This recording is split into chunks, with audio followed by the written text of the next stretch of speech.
This is the California Liberty Project podcast.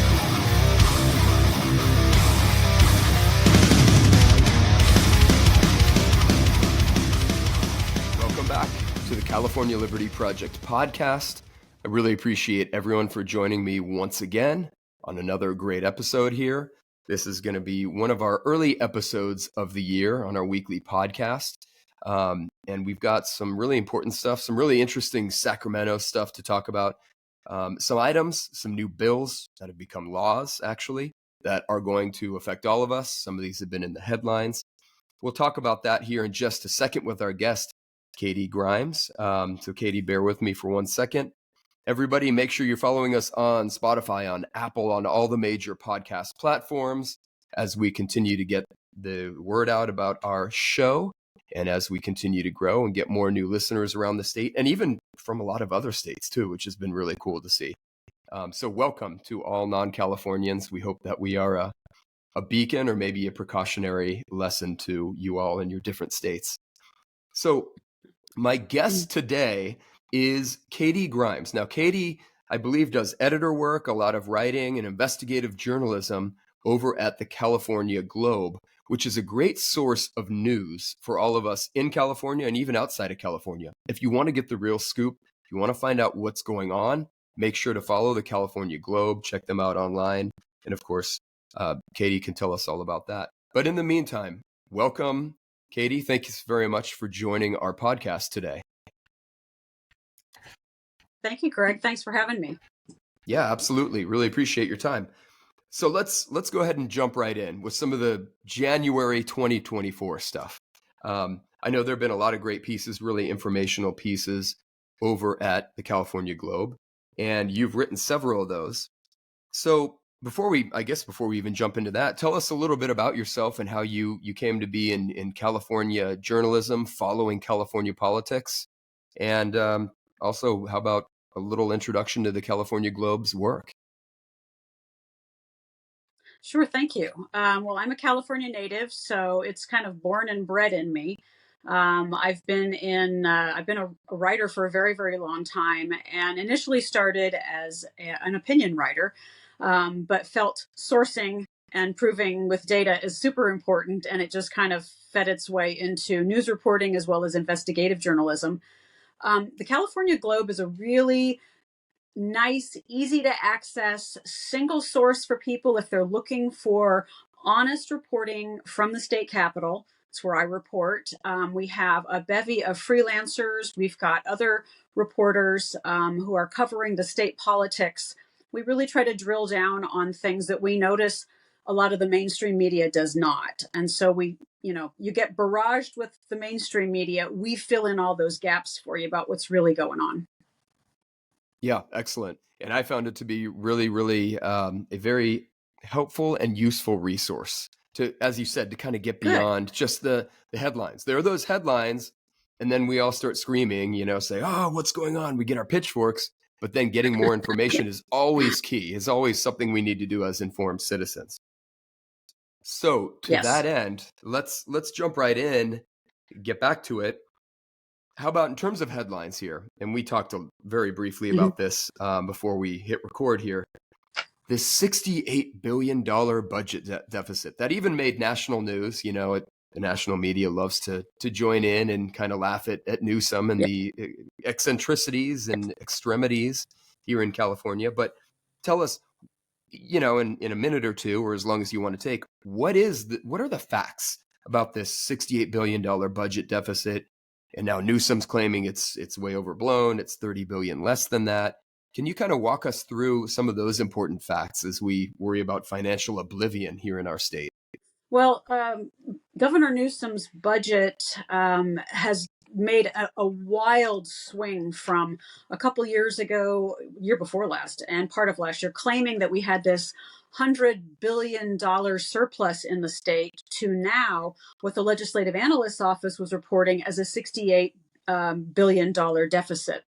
The governor, during his budget presentation last week, rather snarky about the legislative analyst's office insisting that it was a $68 billion deficit. He claims it's 38 billion, and yet the legislative analysts have come out Friday and again today saying no, it's 68 billion. The governor is just trying to be optimistic. I think they're being very kind. They know who appoints them in their jobs. But it is important to know the actual size of the deficit. And a lot of that happened because instead of salting away, if we actually did have a surplus, which I certainly questioned the validity of, but the governor and the Democrats in the supermajority in the legislature did not put money away for the inevitable downturn in the economy. They created all kinds of new programs, which is why we find ourselves here in this deficit position again. They didn't pay down debt. They, didn't kind of put money away for education or special programs that were already in play. They created a bunch of new stuff in their attempt to continue to grow government. And that's really what happens almost every year at budget time. Right. Okay, so it wasn't so much, if we look at the ledger just a little bit, it wasn't so much, there's a giant loss in tax revenue. It sounds like it's more of just spending, and not really being prudent when we allegedly have $100 billion surplus. It's kind of on that side of the ledger, it sounds like, right? It's it is both, because there was a significant loss in revenue in that it wasn't just 800,000 Californians that left the state in 2022, which is big because those are income earners and they tend to be higher educated people. A lot of businesses left also. And the state relies heavily on tax revenue for the budget. So yeah, it's both. It's increasing spending and ignoring the fact that a lot of the tax revenue was leaving. Okay, fair enough. No, that's a key thing to note. And I think since that does appear to be the case, then losing highly skilled workers, right? Losing either college educated or highly paid workers, and even some maybe small business owners, maybe even some corporate workers. I mean, that really would chip away at the tax base, of course. And we know that this has been happening. I mean, California famously lost a congressional seat and hence an elector in a presidential election. We know that the state is shrinking, at least with legal residents, right? Yeah, sadly, that is accurate. And what happens when you lose that middle class tax base, or when we're chipping away at it with the losses, is it forces this tax reliant state to rely more on the very wealthy, the billionaires, not just the millionaires anymore, but the billionaires, and that makes for a very unstable fiscal situation. Yeah, that's right. And we've all many of us have talked about this a long time. It's very dangerous to just say, hey, the rich, they're an inexhaustible source of riches, right? No pun intended. We can always tap them more. Well, the top 1%'s already paying almost, 35 to 40%. I don't know how much more is their fair share, but at a certain point, those people get up and leave, I would imagine, right? Yeah, they have an easier time leaving than the rest of us. Because they probably already have houses in other states that are lower tax states. They're just kind of tolerating California at this point. Yeah. And so, okay, speaking about kind of the war on the rich, which is classic for the left, from Marx all the way down to so-called moderate Democrats, moderates, and even progressives here in California. Alex Lee, this young kid or young adult gentleman, I believe out of Silicon Valley, San Jose, he represents somewhere in that area. AB 259. Can you tell us a little bit about the threat? Last week or maybe the week before, everyone was freaking out about the wealth tax, and obviously that is very scary. But it seems like Newsom might have slapped that down. Or what exactly happened with this AB 259 and the wealth tax, Katie? Well, it was very interesting. So Alex Lee, you are correct, is a very young legislator. I don't believe he's ever had another job, and lived with his parents still when he got elected. So it seems a little ironic to me that he's the guy that proposed the wealth tax. But this is not his first rodeo with this. He proposed this particular bill last year and discovered along the way through the committee process that it really wasn't going to go anywhere. And you can see why. We just kind of covered it. And with Governor Newsom absolutely insisting, almost getting really defensive about it during the budget presentation the other day. And you'll recall he was very, very upset with the Wall Street Journal for continuing to write about California's proposed wealth tax. That the same day he was presenting his budget, Assemblyman Alex Lee was presenting his wealth tax bill in a legislative committee, and it just had to be shelved because that's politics. Yeah. Okay. So for the moment right now, that issue is, at least for right now, a dead letter, correct? No, it's not. It will come back, I assure you. This okay. particular bill, the wealth tax, was only going to add an additional tax to the most wealthy in the state. So that 1% crowd. And those are the people, frankly, that Gavin Newsom hangs out with. So I imagine it's not very popular in his social circles. But you can rest assured this bill will come back again, or it will come back in another form. And we certainly have other forms of wealth taxes in California. Right now, the Howard Jarvis Taxpayers Association is fighting the death tax, which is essentially a wealth tax on property you already paid taxes on. Right. Yeah, that's right. I saw a little bit about that, and I didn't know if that was kind of tied in euphemistically to this, but that's a whole separate thing, the death tax issue in California. Okay, it is. But it is. What is they're trying to qualify? Yeah, Go ahead. I'm sorry. They're trying to qualify a ballot initiative, I think, for the next election. It was in Proposition 19, I believe, in 2020 or 22, that this language was kind of deviously snuck into a ballot initiative that reintroduced the death tax to parents transferring property upon someone's death to their children. Okay. Yeah. So in other words, I mean, as is always the case, because we have a legislature, as you know all too well, that meets every year and they're in session. They go through their legislative calendar for 9-10 months a year. I mean, we're not like Texas or other big states where they have a legislature that kind of meets every other year. These people, they take the holidays off, then they come back chomping at the bit, right? Ready to go, I guess, with new wealth tax bills. Maybe we could face another wealth tax, and it sounds like maybe more death tax bills and everything else. Yeah, exactly. We have many, many tax bills that get introduced every year in the legislature. And that this is one of them. Okay. Let me ask you too, you had done some writing on some of the new bills, the new laws and whatnot for 2024. And I guess they had been passed last year in last year's session, 2023. Yes, I believe. So I'm looking at your first big package of bills, the first grouping in your piece from a couple weeks ago, January 2nd, that everyone should read. California braces for universal health care, reproductive justice, and abortion rights, tenants and workers' benefits. Comprehensive piece, just really kind of bullet pointing out and summarizing a bunch of the different laws.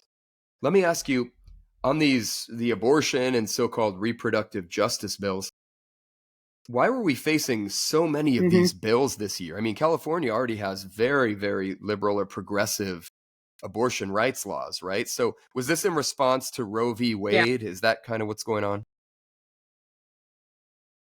Yeah, it's a huge response to that.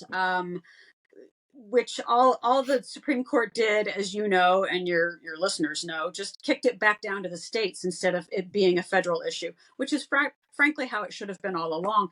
As you say, California has very, very liberal policies already on abortion in this state. But we saw some really, really radical bills being proposed, including one that was being referred to as infanticide, in that it authorized abortion up through the 9th month of pregnancy. And that one did get passed and signed into law.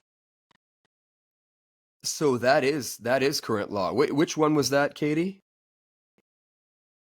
It was a bill by Assemblywoman Buffy Wicks.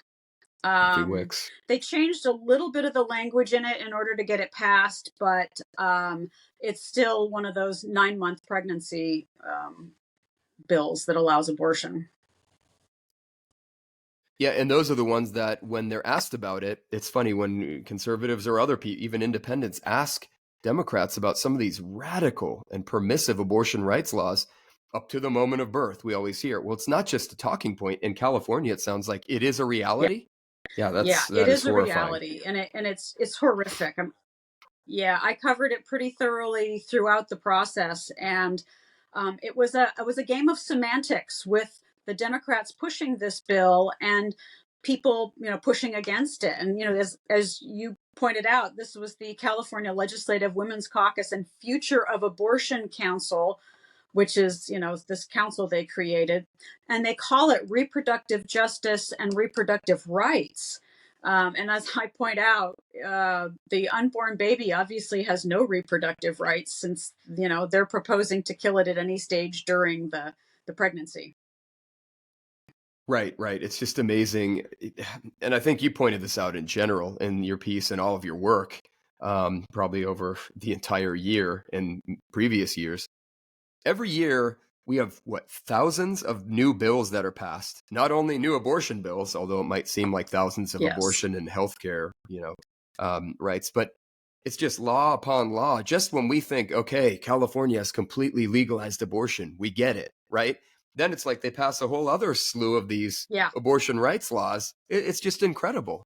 It is. The other bill that was passed and signed into law by Governor Newsom was a kind of an abortion travel bill. So if you live in one of the godforsaken red states, it's actually put limitations on how long into your pregnancy you can have an abortion. Is how they feel.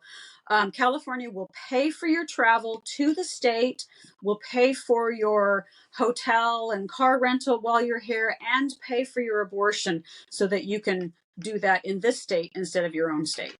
That's incredible. Yeah. A lot of these too, some of them make headlines and we all kind of pick up on those, but I'm amazed when you dig into this just a little bit, how many additional bills actually got passed. Let me ask you, do you have the approximate number of bills that got signed into law from 2020? I actually apologize. I can't remember the total number, but it's usually around 12. So 1,200 new laws that we free citizens have to comply with, or there's got to be new regulatory agencies or beefed up regulatory agencies and oversight. Just incredible. And then sheriffs and police departments have to follow these, Health and Human Services, on and on and on. Absolutely amazing. I'm also looking at some of your summaries of the landlord and tenant bills. Can you give us kind of maybe some of the key things there, the key new laws there? It seems like they're kind of a lot. And I'm wondering, in addition to, talking about some of the key bills that are passed on that front, why are we getting into tenants and landlords after all these years? Has anything changed fundamentally? No. As we saw during COVID with landlords, the legislature, first the governor through executive order, and then this is what kind of precipitated some of these landlord tenant bills, made it so that landlords couldn't kick anybody out of their residences during the COVID lockdowns. And then after that, Assembly Bill 12 was passed that limits the amount of money a landlord can charge for security deposit. It can only be essentially equal to 1 month's rent, as opposed to landlords usually did kind of first and last month's rent or whatever that total was without calling it that. So now they're just limited to the 1 month of rent, which is, it greatly harms landlords. And it's going to, frankly, what the legislature doesn't understand is it's going to force landlords to do an even deeper dive into people to make sure that they are credit worthy enough to rent an apartment or duplex. Yeah, and if we continue cracking down, and I say we very, very loosely, but if the state of California continues cracking down on landlords with stricter regulations, more legislation, obviously that's going to make it hard on the supply side. And then they turn around and they wonder, well, why do we have a housing crisis? Well, you make it really hard to be a landlord. It's not easy to build new homes anywhere in the state for the most part. Correct. And then they turn around and they scratch their heads and say, hey, why is housing so expensive? It's like kind of supply and demand, right? Yeah, it is. It's all created. The problems are all created by the legislature one way or another, whether it's building costs and or the regulations against landlords. So, Katy, let me ask you about some of the energy related and energy, climate, environment bills that you Hmm. had highlighted. In general, where are we with carbon neutrality? For the state, some of these mandates, if you know that off the top of your head, essentially, are we still on track to do away with internal combustion engines for the most part in new cars by 2035? Are we still headed toward this carbon neutrality by 2045? Where are we with that whole process in this new green economy? Yeah.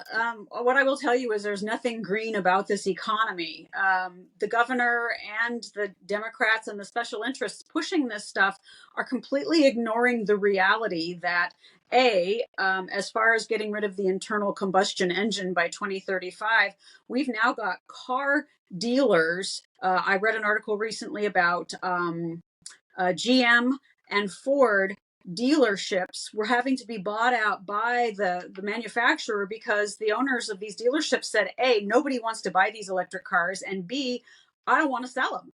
And so they're now out of the business. So we're starting to see that. As far as more wind and solar, supposed clean energy, the state completely ignores the fact that nuclear is very clean, as clean as you can get.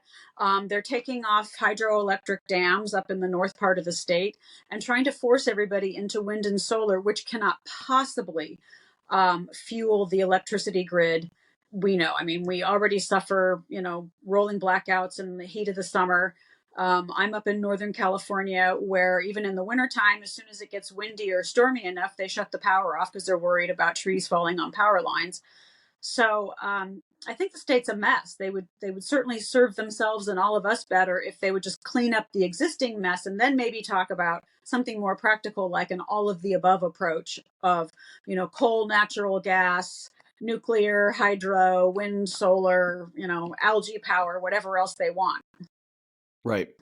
Yeah, and I mean the reality is clear, as you mentioned there. We are getting the overwhelming majority of our power still, even with all these mandates. It's still coming from natural gas. Mm-hmm. I guess coal less and less so Yes. these days, but natural gas is a very good solution for the time being for our power Yes. plants. But they want to attack that. They want to take those offline and reduce those. But everything else, solar and some of the and certainly wind, it's not yet ready for prime time. I mean, it's a small percentage. No. I think it's a very small percentage of our entire electricity generation here. Meanwhile, we're importing more than 2/3 of our oil from elsewhere, from abroad, Yes. even internationally. And these are places with very Yes. strained human rights and environmental records of their own. So if that is what progressives are tipping their cap to, that, we have to look out for the environment, we have to look out for the rights of people in these communities in the Central Valley, well, what do you think is happening in Iraq or Ecuador, Saudi Arabia, Newsom, and Sacramento? Yeah, exactly. Plus, we're seeing this push for offshore wind farms, which we're seeing more and more reports that the sonar is killing whales. The wind farms kill raptors, eagles, and hawks, and ospreys, and so I think it shows you that these people are really not environmentalists at all. I think what's happening here is what we've seen in lots of other, particularly special interest nonprofit groups. They create a nonprofit to solve a problem that they deem as a problem, like the spotted owl, up in our timber forests, or plastic bags versus paper bags, that kind of thing. Once their bill gets passed into law, they don't go away and say, hey, thanks everybody. They create a new problem instead of actually acknowledging if an environmental problem A, really existed, or B, is actually fixed. So this is why you see them switch from what was promoted certainly on all of our city buses as clean natural gas not very long ago, and a lot of the buses still say that, to, ooh, it's dirty, we can't frack. So that's really what's going on. This is all special interest promoted, and it has nothing to do with environmentalism. Yeah, that's right. And even the fracking thing kind of cracks me up, because small scale fracking on individual wells has been done for the past probably 6 decades or more here in California. It's the only way some of the oil can actually be liberated from the formations underground. People don't know that. They might have seen Gasland or one of those, hyper sensationalized documentaries. And then they run away and say, it's the end of the world. It's going to destroy our drinking water. And it's like, yeah, that's just not how the science actually works, guys. But alas, that's what we're dealing with. Yes. Let me just ask about a different topic here. Maybe a bit of good news here, where we've got a law that is, I think, looks like it's protecting life, protecting the vulnerable. And that would be, going through your piece here, SB 14, which was pushed and sponsored by Shannon Grove in the Senate. And it, surprisingly, I don't know why this is surprising, but surprisingly, because it was a Republican bill, essentially, Newsom did sign it. I guess he wants to portray himself in some cases as a moderate or a sensible pragmatist. And can you tell us a little bit about SB 14, what it actually does with human trafficking, Katy? And then also, maybe while you're talking about it, why was it opposed on the other side? Who would oppose this? I don't understand. Yeah, this is an interesting story because Senate Bill 14 is a proper reaction to Proposition 47, which was passed, stupidly by voters in 2014, who were duped into believing it actually was going to be the Safe Neighborhoods and Streets Act. And it didn't. It completely upended, frankly, our judicial system, took a lot of authority away from judges who used to be able to order people to drug court instead of, prison if they were willing to go clean. All kinds, it's the same proposition that authorized theft every day up to $950. It was just a horrible proposition. But some of the other things that it did do was essentially decriminalize sex trafficking of minors. It decriminalized date rape, some really violent crimes. So Senator Shannon Grove has been trying for years to at least get some of it overturned, and particularly the sex trafficking issue, because as she continued to remind people, there's unfortunately a very healthy sex trafficking trade here in California. What happened was, when she finally got this bill, she pretty much had to coerce Democrats to even let it get to the committee level. It started to get heard in the Assembly Public Safety Committee, and Democrats are so partisan, they tried to block it and prevent it from going anywhere. They tried to kill it, and it was pure politics. Fortunately, there were people paying attention, and Shannon Grove, Senator Grove, went on TV, did interviews, and said, please God, this is just trying to make sex trafficking illegal again. And that's all it was about. And it took some very serious public shaming. But fortunately, I wrote about it. There were some other reporters in the state who covered it. Some of the television news channels did cover it. And the Assembly Public Safety Committee, which has nothing to do with public safety anymore, they promote defunding the police. So it's kind of a joke. They were publicly shamed, and Senator Grove appealed directly to Governor Newsom, which was brilliant on her behalf, because what's he going to say? No, I want sex trafficking. And knowing that he's, claims he's not running for president, but is still on a very high profile national level. He put pressure on the Public Safety Committee. They reconsidered it, passed the bill, and eventually it passed all the other committees and was signed into law by Governor Newsom. So yes, it is a good thing. But it did not overturn Prop 47, just this one piece of it. Yeah, it's unbelievable. That Prop 47 is really dangerous. I wouldn't say legislation. It's obviously a proposition. Thanks, California and democracy, right? But on SB 14, even for a lot of libertarians that I'm friends with and whatnot, this is one where it's like that. This doesn't have to be controversial at all. I think everyone can get behind protecting the rights of minors being trafficked for sexual purposes. So I think a lot of people's minds were just blown last year when this whole thing kind of blew up. Thank God Newsom was pressured into actually signing SB 14, right? Yes. So let me ask you, it was a good decision. So speaking of good old Governor Gavin Newsom, so everyone's been talking about, we've all been chatting about he's really interested in running for president, right? He wants to step in if Biden is incapacitated, or if the Dems decide to throw Biden overboard right before the convention, or whatever might happen. Mhm. Do you have any more reporting on that? Any other facts, or even your sense, your intuition, or anything you might want to share or not share? What's going on with this? Because everyone talks about it. It's almost like common knowledge, like, oh yeah, he wants to be the guy, if Biden steps down. What's actually going on? What's the scuttlebutt in Sacramento? Or maybe you don't want to say, maybe you want to stick to the facts, which is fair too. Well, I think Gavin Newsom's strategy has been very interesting. We all say he doth protest, but he did that world tour where he went to Israel after the Hamas attack, and then he goes to China, and I think just beclowned himself, and frankly made California a laughing stock, because then China came here for the big, worldwide meeting in San Francisco, and they were mocking, how disgusting it was. The thing that Gavin Newsom, I think, is holding out hope for is that he's tried to set himself up as having to take one for the team when they finally have to come to him and say, Gavin, rescue us from the Biden people.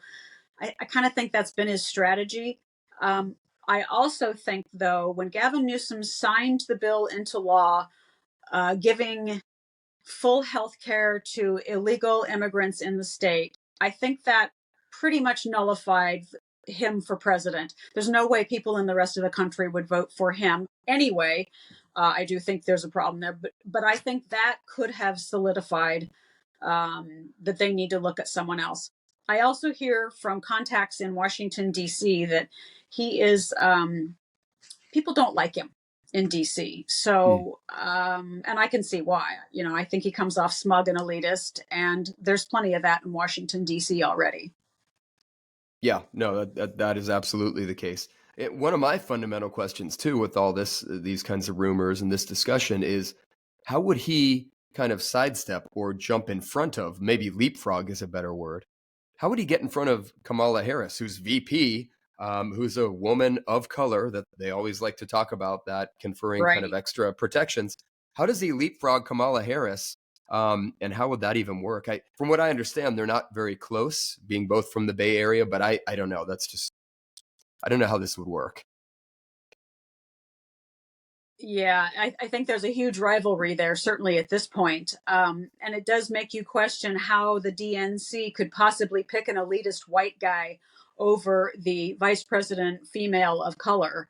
Yeah, the optics that they've entirely created. The rest of us don't care Right, about any of that, but the right. optics that they've created have made this a mess. So you ask a very good question.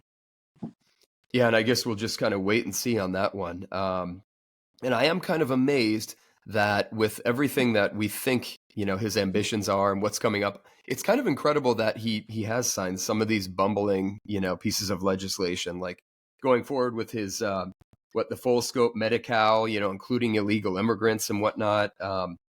It's shocking. I can't believe Yeah. it. It's like he's shooting himself in the foot on this. I don't get it exactly. Yeah, he's a tough one to figure out on the bills he does sign into law, because he did sign some of the most radicalized bills, like the one, Senate Bill 770. As I Yes. wrote in the article, California, is bracing for full universal health care. It calls for kicking people off of their Medicare and kicking people out of their private health plans. Legally, I don't see how he can possibly do it. And I imagine there would be massive lawsuits. Yes. But yeah, it's a bad decision. So let me ask you, on SB 770, which does appear in the piece, authored by Senator Scott Wiener, one of the most extreme there in Sacramento, it kind of lays out or sets the groundwork for single payer. But let me ask you, if you Yeah. know more of the details on that, does it actually phase out existing health coverage, or does it kind of just begin laying the groundwork for that? Or how does it work in the bill? What's the mechanism? Well, I think what they're trying to do is, remember, back when Jerry Brown was still governor, covered California became California's answer to Obamacare. And I think Correct. what it would do is essentially force everybody onto covered California. And remember, Covered California was not widely accepted by Californians. So then the legislature and governor passed a law stating that if you have no other health care and don't sign up for Covered California, you get taxed every year an $800 tax for not having health care. So they're already penalizing people for not joining it if they don't have other options. This is probably going to be handled that way through the mechanisms set up kind of through Obamacare, Covered California. I did not realize that was going to be a big piece of it. That's horrifying for a lot of us, certainly horrifying for me. And you're right. It's going to trigger massive lawsuits. I don't know how they could get away with that otherwise. I don't either. So let me ask you, with maybe a few minutes that we have left, do you have any sense or any coverage on electoral politics here in California? Does it look like, are Republicans going to pick up any seats in the assembly? I think they had like only 18 out of 80. It was a very, very minimal, very anemic minority, and not that dissimilar in the 40-seat Senate. Do you have any sense of how things are expected to go? Are we going to kind of end up with about the same in the legislature, or any ideas on that? Right now, I'm not sure. I'm hearing that probably about the same. But yeah, I don't have a good feel yet for what's going on in the races in the state Senate. Okay, yeah. I know there's always these currents, and of course, just presidential politics is really just getting going right now, actually, with Iowa caucuses being today. I know a lot of times presidential trends and the winds of presidential and national politics can kind of shape us a little bit, but it's kind of it's a different year. It seems like a weird year. I don't know exactly where we're headed. And I'm not sure what the effects are going to be on California, but I guess we will find out very shortly. I think we will. So, Katy, I really appreciate your time here today in the interview. So, as far as if people want to follow the work that you're doing, because there's a lot, you're writing a lot of pieces each week and editing and putting together great journalism on California politics and news. Give us all the ways that people can stay in contact with and follow California Globe on social media, and then your website as well. Okay, thanks. CaliforniaGlobe.com is our website. There's no paywall, so you can read it every day. There's no charge, which is hard to find these days. You can find California Globe also on Twitter, or X. I still call it Twitter, and I still tweet. We are also on Facebook, as am I. On Facebook, I'm Katy Grimes. On Twitter, I'm at Katy Sack Citizen. And you're right. We're very, very busy. Very busy. Well, I want to certainly thank you for all the great work that you're doing over there at the California Globe. I would encourage people to go over there, check it out, make it a daily read. Certainly check in every few days. If you want to know what's going on in Sacramento and with the State House and in our state in general, it's a great resource. So, Katy, thank you very much for your time. Really appreciate it. And hopefully we'll talk to you again this year, find out what's going to happen in the legislature. Thank you, Greg. Yeah, thank you for joining me. Appreciate it. This has been the California Liberty Project podcast. Make sure to subscribe, share it with others, and follow us on Instagram and Twitter.